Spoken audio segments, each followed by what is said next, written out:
ಶಿಕಾರಿಪುರದಲ್ಲೇ ಅಪ್ಪ ಮಕ್ಕಳ ಶಿಕಾರಿ ಮಾಡ್ತೇನೆ ಅಂತ ಕೆಎಸ್ ಈಶ್ವರಪ್ಪ ಅವರು ಬಿಜೆಪಿ ರಾಜ್ಯಾಧ್ಯಕ್ಷ ಬಿವೈ ವಿಜಯೇಂದ್ರ ವಿರುದ್ಧ ವಾಗ್ದಾಳಿಯನ್ನು ನಡೆಸಿದ್ದಾರೆ. ವಿಜಯೇಂದ್ರನ ಪುಕ್ಸಟ್ಟೆ ಮಾತುಗಳಿಗೆ ನಾನು ಬೆಲೆ ಕೊಡಲ್ಲ. ರಾಜ್ಯಾಧ್ಯಕ್ಷ ಆಗಿರೋದಕ್ಕೆ ನಿನ್ಗೇನು ಯೋಗ್ಯತೆ ಇದೆ? 40 ವರ್ಷ ಪಕ್ಷಕ್ಕಾಗಿ ನಾನು ಶ್ರಮ ಹಾಕಿದ್ದೇನೆ. ನಿಮ್ಮಪ್ಪನ ಶ್ರಮದಿಂದ ನೀನು ರಾಜ್ಯಾಧ್ಯಕ್ಷನಾಗಿದ್ದೀಯಾ?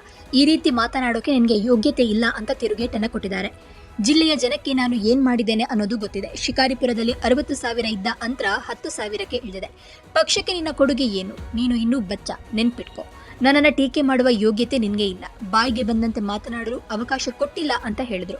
ಇನ್ನು ಪಕ್ಷೇತರವಾಗಿ ನಿಂತ ಮೇಲೆ ಶಿಸ್ತು ಕ್ರಮ ತೆಗೆದುಕೊಳ್ಳೋದು ಏನ್ ಬಂತು? ಏನ್ ಕ್ರಮ ತೆಗೆದುಕೊಳ್ತೀಯಾ? ತೆಗೆದುಕೋ. ಇಂತಹ ಗೊಡ್ಡು ಬೆದರಿಕೆಗೆ ನಾನು ಹೆದರಲ್ಲ. ಜನ ನನ್ನ ಜೊತೆಗೆ ಇದ್ದಾರೆ. ಅಪ್ಪ ಮಕ್ಕಳ ಶಿಕಾರಿಯನ್ನ ನಾನು ಮಾಡ್ತೇನೆ ಅಂತ ಹೇಳಿದ್ರು. ಎಲ್ಲ ಕಡೆ ಉತ್ತಮ ಪ್ರತಿಕ್ರಿಯೆ ವ್ಯಕ್ತ ಆಗ್ತಾ ಇದೆ. ಇವತ್ತು ಕೋರ್ಟ್ ಮುಂಭಾಗದಲ್ಲಿ ವಕೀಲರನ್ನ ಭೇಟಿ ಮಾಡಿದ್ದೇನೆ. ವಕೀಲರು ಒಳ್ಳೆಯ ಅಭಿಪ್ರಾಯವನ್ನ ವ್ಯಕ್ತಪಡಿಸಿದ್ದಾರೆ ಅಂತ ಈಶ್ವರಪ್ಪ ಹೇಳಿದ್ರು.